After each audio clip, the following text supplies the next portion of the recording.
Hi guys, so nandito nga po tayo sa Acme Linden at kasama natin ang mga lama. Andito tayo sa farm ng mga lama.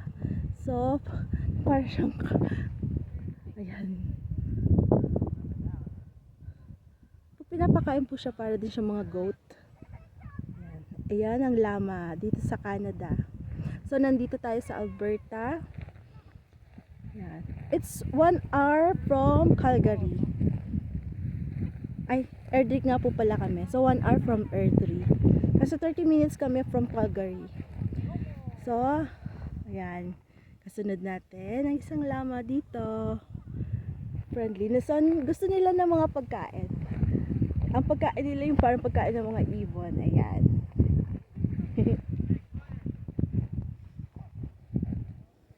So, papakita ko po sa inyo. Andito sila lahat.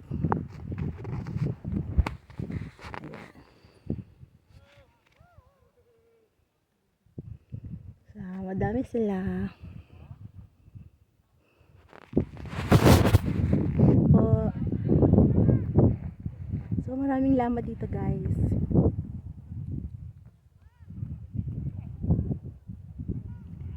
Nag-enjoy si Rishad at Imran pakainin ang mga lama. Ang tawag sa kanila ay lama. So para silang mga camel sa Saudi, sa Kuwait. Yan, sa Middle East. Maliit lang. So mahilig sila kumain.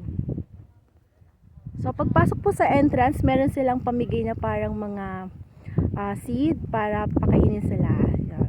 Lalagay lang sa palad at katulad ng ginagawa ni Imran sa ni Rishad. Pinapakain nila sa palad nila at masaya na ang mga lama. Ayan, madami sila dito. Kumakain din sila ng mga damo. Ayan. So napakalawak po ng kanilang farm. Ang may-ari po dito ay galing sa Montreal. So lumipat sila dito sa Alberta at nagawa sila ng kanilang farm dito sa Alberta at yan, it's a llama farm.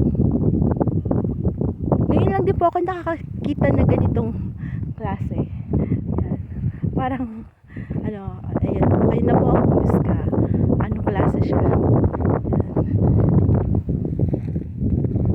Sige po, salamat po.